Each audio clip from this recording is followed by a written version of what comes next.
Welcome to Western Wisconsin Journal.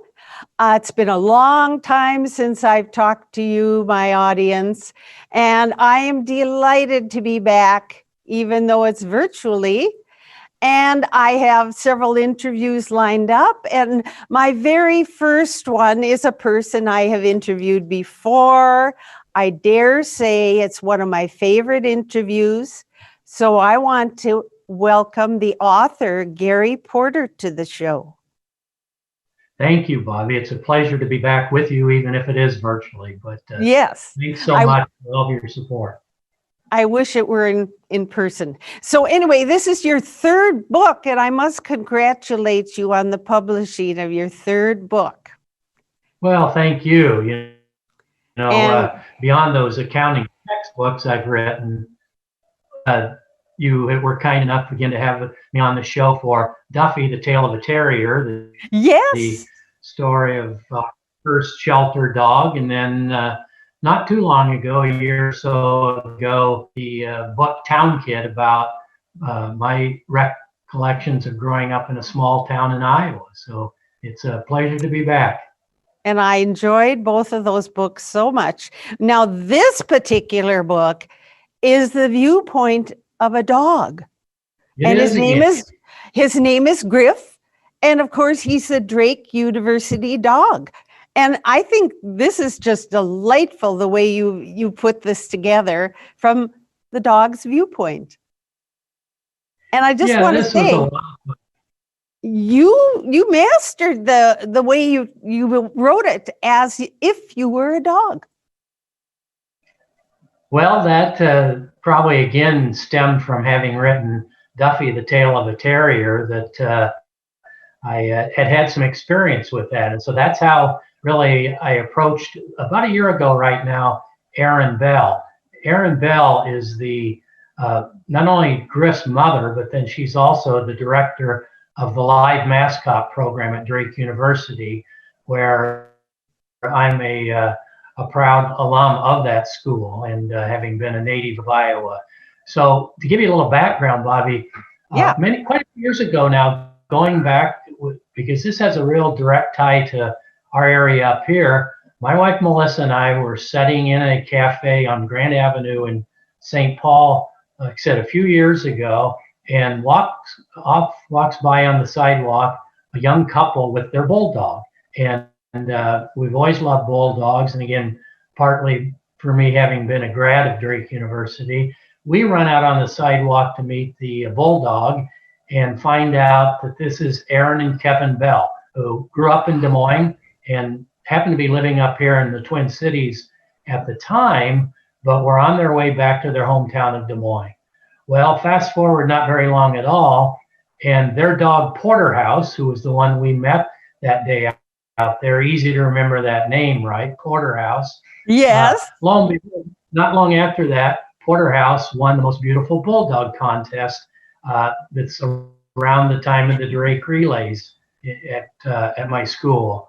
So that's where the original connection with the Bell family was. Porterhouse became such a crowd favorite at Drake sporting events and around campus that he became kind of the unofficial mascot of Drake University.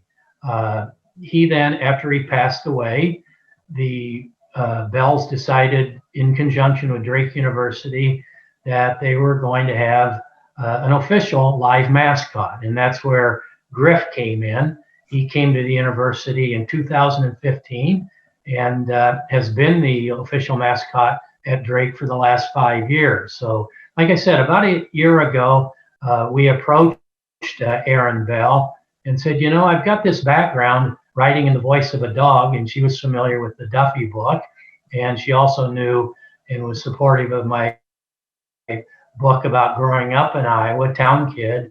What do you think, Erin? How about a book about our beloved mascot, Griff?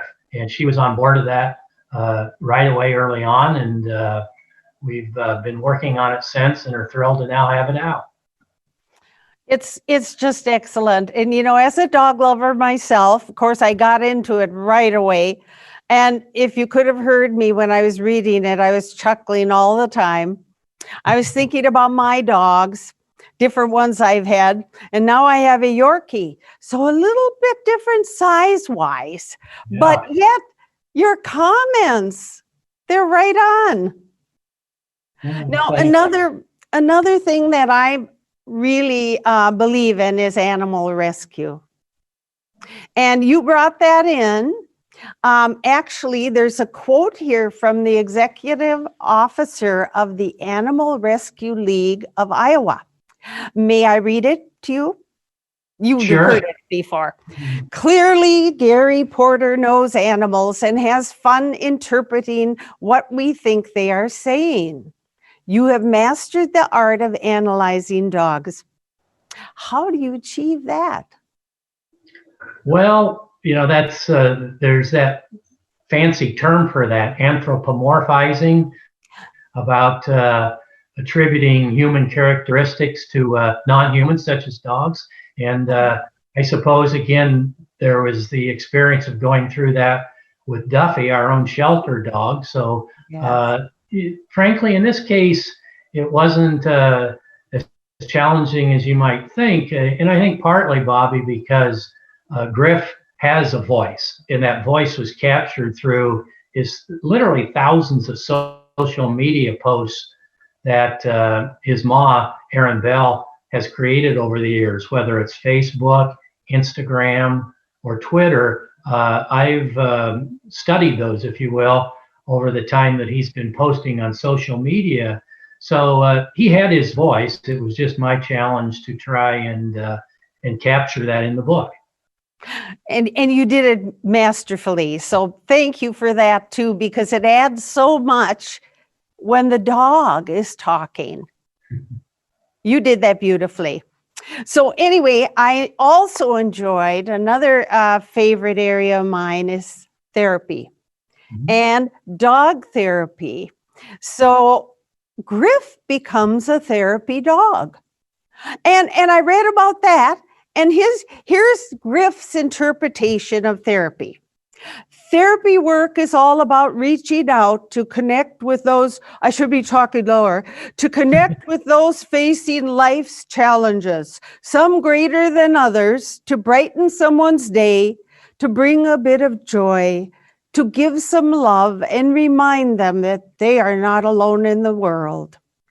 Could you elaborate on how you wrote that? Yeah, and I just mentioned too, as part of that, that therapy work he does is through the Animal Rescue League that you just mentioned. Tom Colvin, their CEO, has been very supportive of our projects. And and this is a humorous little sidelight, Bobbi.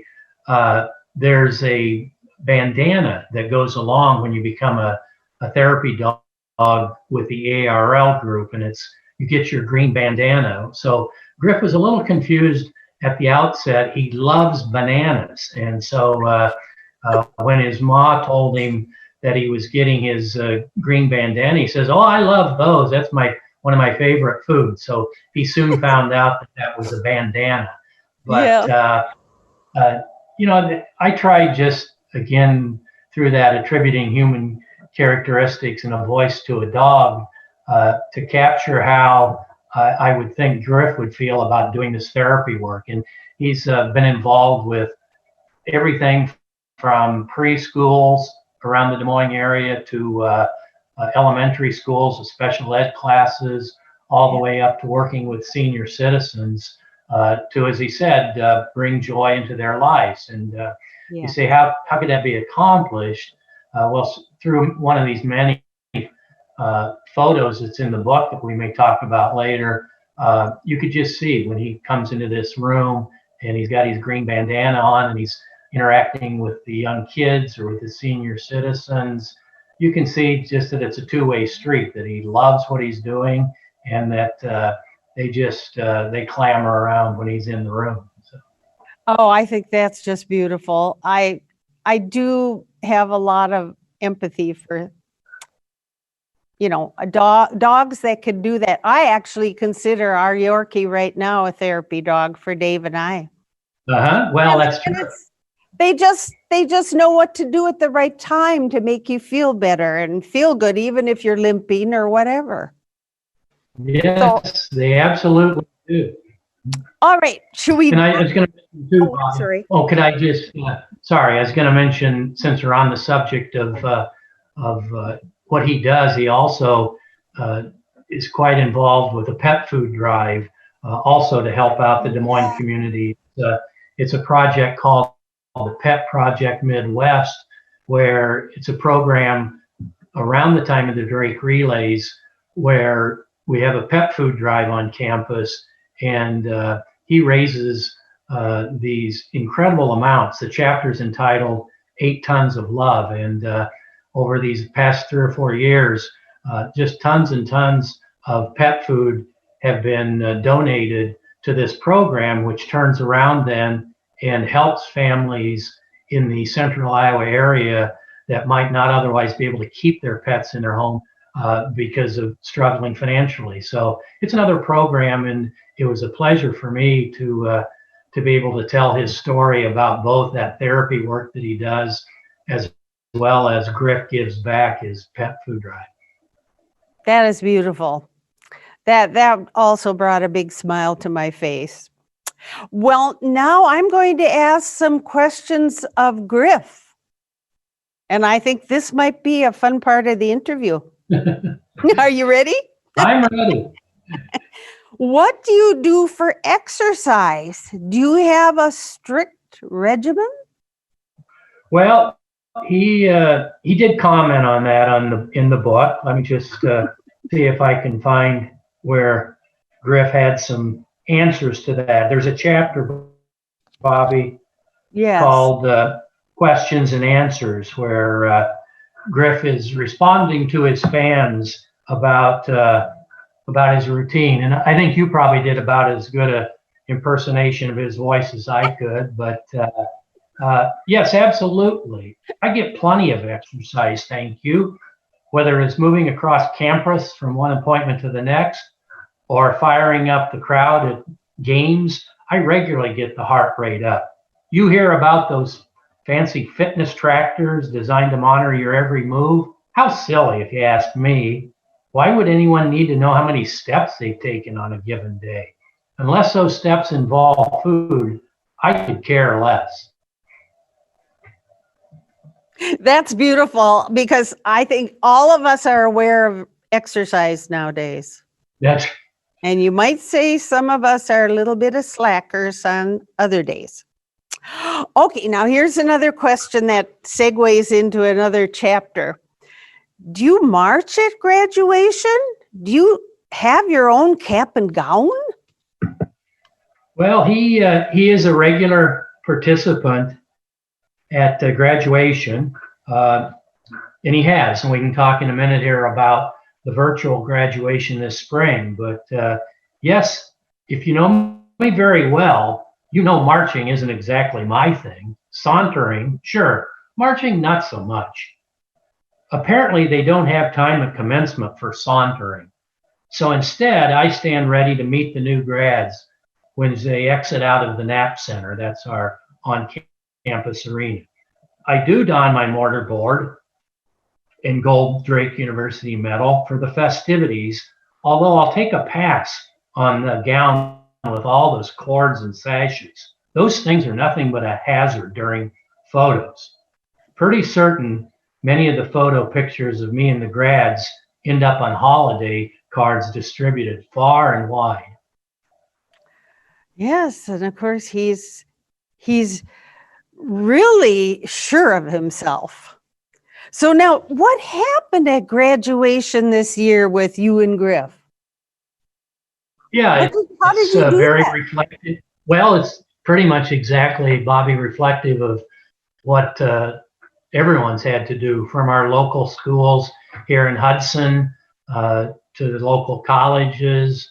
Everything has had to pretty much take place virtually. So that's exactly what we did, was have to do it virtually. So they had a commencement ceremony down at Drake, and they, had the president as well as the deans welcome all the students, and so there was a a virtual ceremony. So my wife Melissa thought, well, this is a perfect opportunity to also have a message from the book that Griff had written for them. And this was obviously in the book because the book was out and ready at the time of graduation.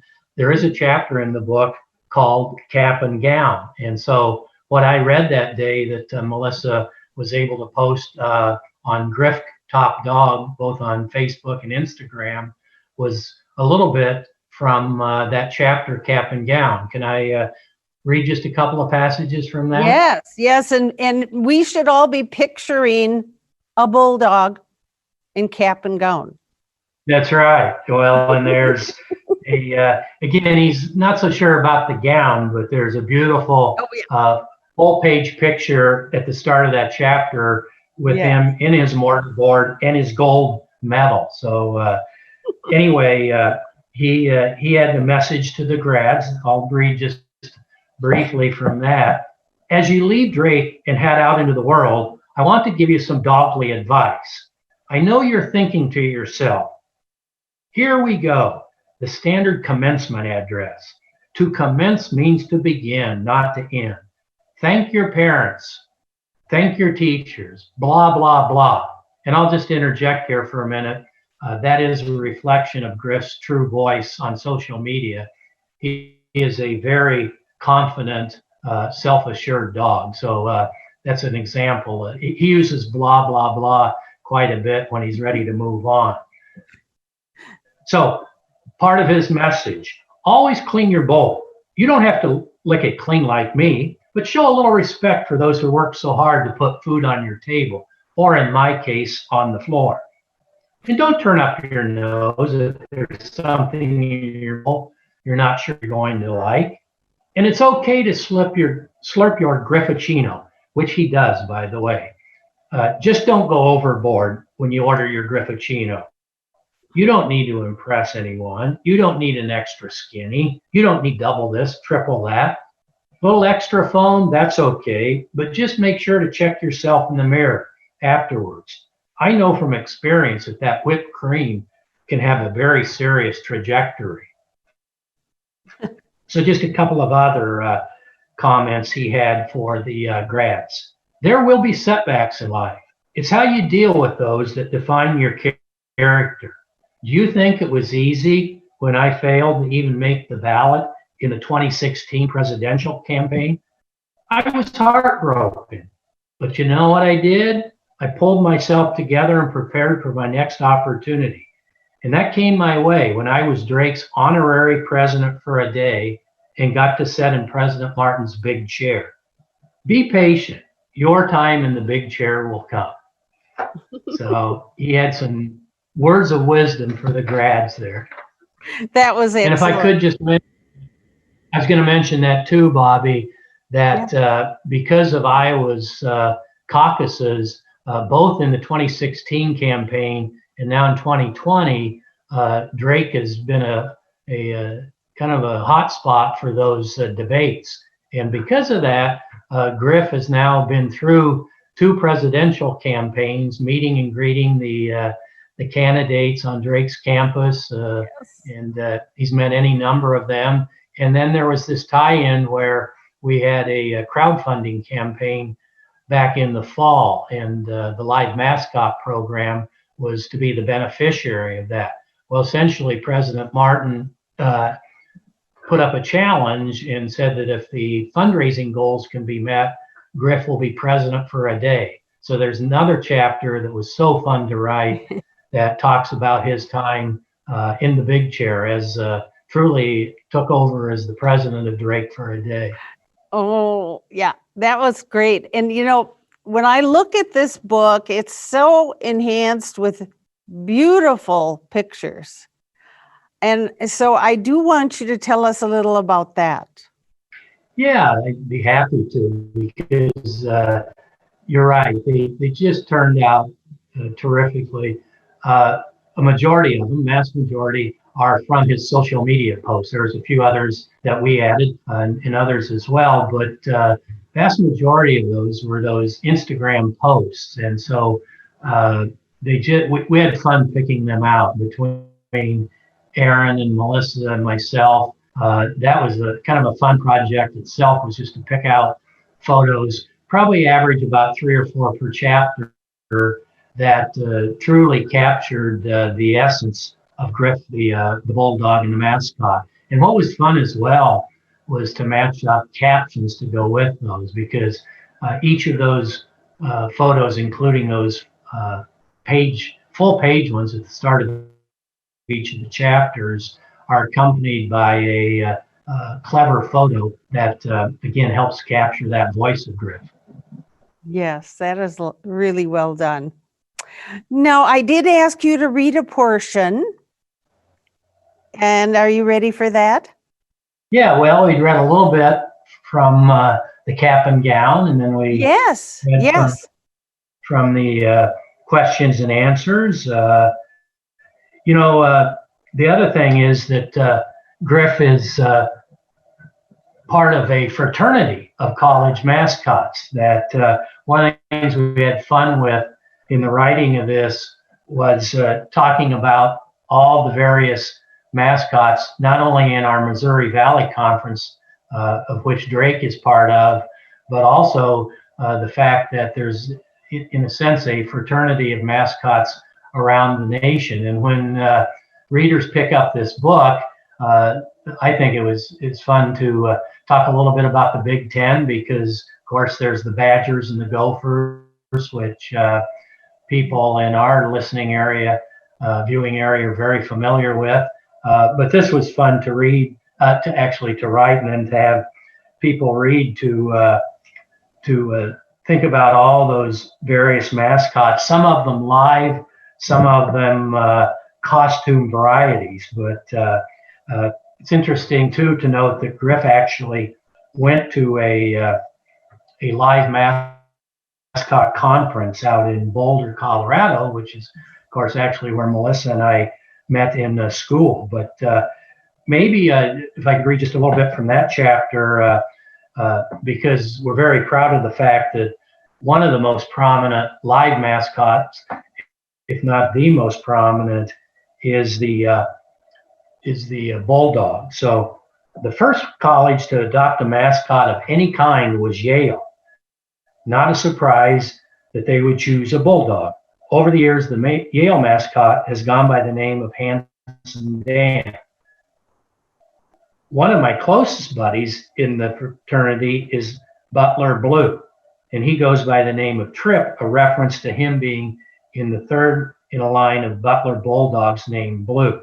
And he's also retiring, which maybe is just a little segue to note that Griff is actually retiring. And just to step back to a year ago when I agreed to write the book, it was a little shortly after we got into the writing of the book, Bobbi, that it started coming out that Griff would be retiring. He's doing quite well, in good health.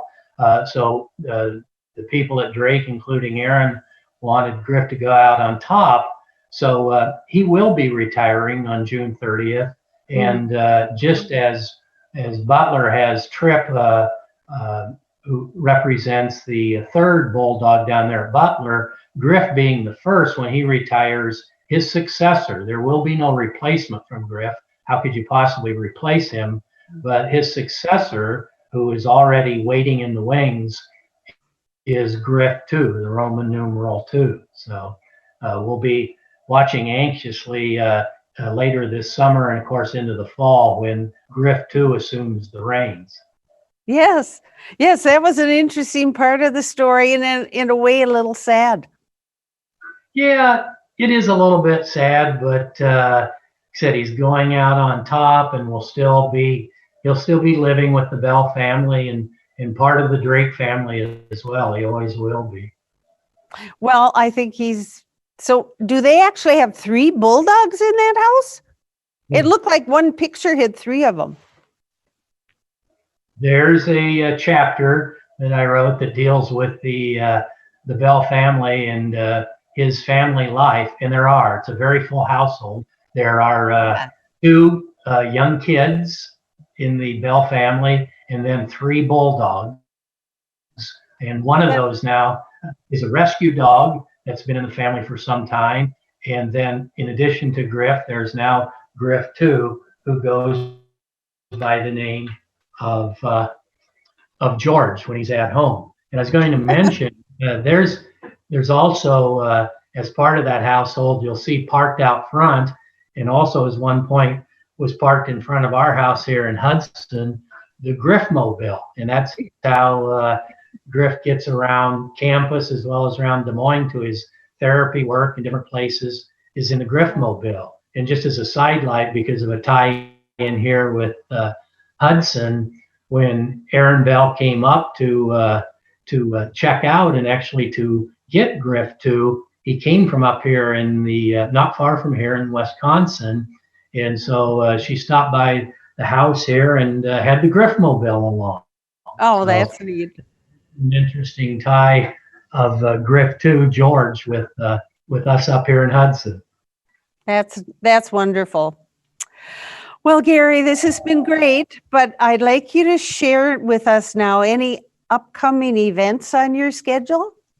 I'd be happy to do that with, as everyone else, you with your show, and anyone else listening here has had experience with, whether they're using Zoom or some other product. Everything's been virtual at this point. We would have hoped to have been down in Des Moines for a number of events, and also planning events, whether at libraries or bookstores up here in our area by now. But yes, so far everything has been virtual, including that message to the grads at commencement. I also was thrilled, as well as to be on your program today, to have been on Iowa Public Radio just earlier this week with a virtual interview for there. So they have been, we said, hope before too much longer for all of us to be out seeing each other face to face, and at that point doing some live events not only in Des Moines but up here in our viewing area as well. So for the time being, to stay plugged in with Griff, Melissa's created a great ability to connect both on Facebook and Instagram by just going to Griff Top Dogs. You can find out everything you need to do on either of those as well. And then once we do start doing events, so we can let people know via those two, particularly on Facebook. In the meantime, Bobbi, the book is now available at Chapter 2 Books. So a shout out to Brian there at Chapter 2, right there in downtown Hudson. And then once the Phipps Center for the Arts is able to reopen, the book will be available in the gift shop there, as well as my other 2 books. And then, of course, it can be obtained online as well. And then, of course, when it comes in local libraries as well. But it's been a pleasure to be on with you. We've got a few more minutes. I'd be glad to read a little bit more, or if you want to let people know to stay tuned in, we can do that as well. Well, I think we have to end it here, but I want to thank you so much for always keeping me aware of what you're doing. I had no idea you were doing this new book. I was delighted to hear it was another book about a dog. And I think that is so well done, the way you portrayed it and everything else. I just know that it's a wonderful book for people to read. And it's a real positive in these times.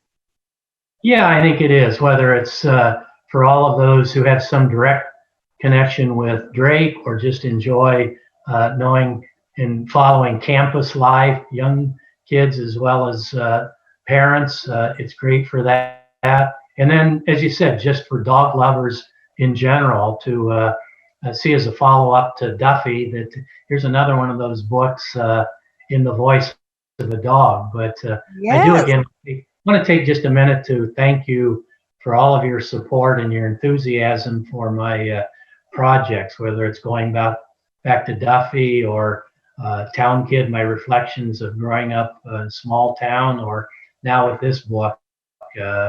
You've been a great supporter of the projects, and I'm thrilled to have you as not just a supporter, but as a friend. Oh, thank you so much. I just appreciate your words. And I have to say, I've found such quality in your work and such joy myself. And like I said, it just brought me to a positive place. All your books have done that, actually. So I thank you for thinking of me and keep in touch in the future. And thank you so much for being my first virtual interview back. I'm learning my way too, but I know. I enjoy talking to you a lot. Thanks again, Bobbi. You're welcome.